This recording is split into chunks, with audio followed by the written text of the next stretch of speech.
Well, this was the scene last weekend after ORU danced to the Sweet 16. They weren't content then, and they have only grown hungrier. The excitement, the speculation, it all leads to this. Take a good long look. It is beautiful. And if you do come out tonight, you'll be one of nearly 5,000 people allowed in attendance. And the best news of all, if you're in your seat, you don't need a mask. And me, being a visual learner, I wanted to see what his favorite one-on-one drill looked like. And it turned out about as expected. You saw the videos of what this place looked like when you guys were up there in the bubble. How did it motivate you to keep playing and keep winning in the tournament? This team went down 21-0, but then decided, you know what? Let's win this thing. A 21-3 run later, and TU just put the nation on notice. OSU with a touchdown on the board, and they were not done. 2 down, runners going on the pitch. Jake Thompson, leg it out, kid. 2 more score, that gets us to 9. Now, the bats cooled off a bit, only 13-0 in the 6th. Houston Morrill says, guys, we don't have a home run yet. And now it's 14-0.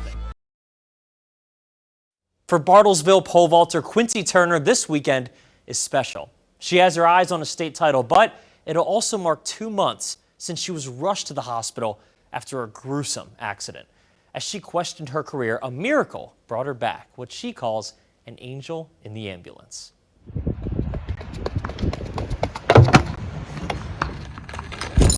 I remembered watching it in the Olympics, and I was like, that's the craziest, most beautiful event ever. And I was like, I feel like I want to do that, because it's like all the daredevils doing it. It's as if Quincy Turner was destined to pole vault. Her dad, Tracy, a vaulter at OSU, fell in love, but never said much about it. It was my passion when I was young, and it's one of those sports that when you're bitten by the bug, you're permanently bitten by the bug. Good, much better. Chasing a school record this season, Quincy pushed more than ever. But one spring practice, she went up one too many times. I was like, hey, just give me one more try. And that's when it all went wrong. I shouldn't have taken that last jump. Combination of things happened in the vault, but she went sideways, and when she made contact with the standards and then her arm wrapped around, and as she slid down the standard, she got impaled on a bolt. I saw my arm hanging from the standard, and he came and pried it off. And it tore out an area on the inside of her forearm larger than my palm. We were able to get 911 called, and the first responders were here just in 2 or 3 minutes. Kaz Ammons, just pulling in his driveway, heard what happened and rushed in to help. I just see him squeezing Quincy's arm as hard as he can, and I just see blood. There's a puddle of blood in the parking lot, and I was like, oh my goodness, that's way worse than I thought it was. The last he saw Quincy, she was being loaded into an ambulance. What happened in that ambulance, Quincy and Tracy described as nothing short of a miracle. I was looking up at the ceiling and feeling like it's just not meant to be. I can't do this anymore. I wasn't supposed to be a vaulter. But then I felt it wash over me.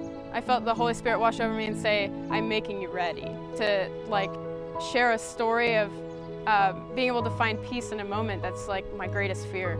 The damage, scary, but not nearly as bad as they first feared. Missed everything, yeah. However you want to crack it up. I know what I saw, I know what the medics saw.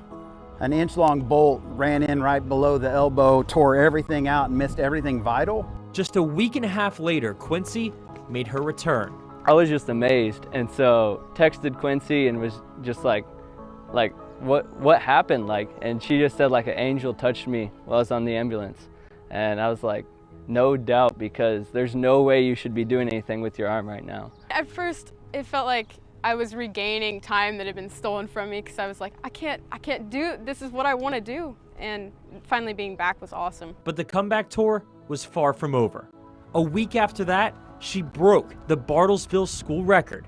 Then she broke it again. When it looked like her whole season was lost, if not her whole career, to see it come full circle and have an opportunity to even be jumping at the school record, that's where the glory is. A scary crash, a moment of peace, and a clear lesson. Quincy's competing for a state title on Saturday. She qualified by winning her regional and putting up the 3rd highest jump in the state. She accomplished all of that after her injury. For 2 News Sports, I'm Chris DiMaria. Nobody else on this team deserves an interview more than he does. He smiles, and I mean, he just enjoyed every minute that he's out there. In Broken Arrow senior Eric Chavez, teammate Luke Ferguson, and father Jorge Chavez find a leader. He doesn't complain about anything, but he's the kid that you want to be around. Very proud of him. I mean, he's a strong boy. I just love him to death. Since he was 4 years old, playing soccer is all Eric's ever wanted to do. My parents got me into it. They put me in a team, and I started playing, and I really liked it a lot, and I kept on going. It's so much fun to play, score goals. Play with friends is a lot more fun than just scoring. 1, 2, 3, Tigers! But 1 year ago, soccer was taken away as his senior year was just about to begin. I started feeling pain. That was a few days. I had to do, I was gonna go practice for club, but then I went to the doctor and they saw what I had. In May of 2020, Eric was diagnosed with cancer. Determined to beat it, he was on the field the whole time, training to return. I just wish I was as strong as he is, because mom and dad, you know, we were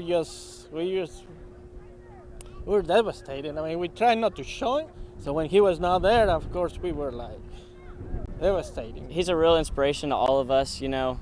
He's really strong, and I don't think anybody else would have been perfect for the job. The only thing that kept me off the soccer field was just the surgeries. I just went through it. It was hard, but kept me strong, and they knew that I was gonna beat it, and I beat it. Less than 1 year later, Eric won the battle, coming back to his team in time to win districts. But now seeing him play, it's, you know, I'm sorry. It's a lot more special now that what he has been through it.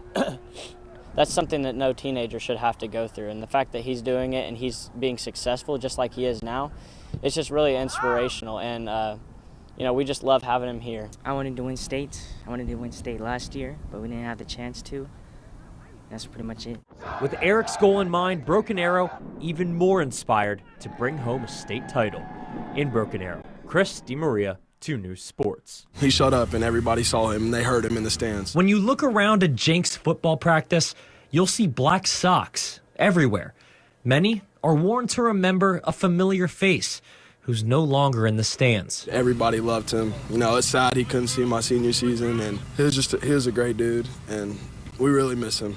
Senior Jaden Patrick's grandfather passed away earlier this year. Jaden playing this season to honor one of his biggest supporters. It makes me way more determined. I want to go out and win for him and for my family. The black socks, a nod to his grandpops. They were a staple of the former Tulsa police officer. 6th grade, whenever he came to my football games, I'd always see him with black socks. And when we came to family gatherings, I'd always see him with black socks. So it was a crazy thing, but yeah, no, that's something I always thought of. It was hard on Jaden.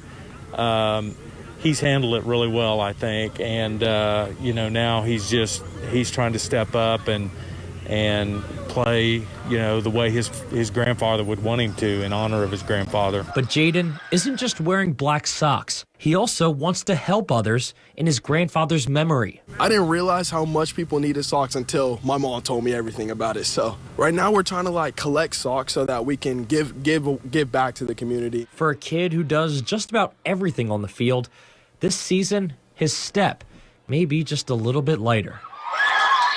I'm playing for him and how loving he is to everybody. He loved everybody and everybody loved him, and I appreciate everything he's done. Chris DiMaria, 2 Works for You.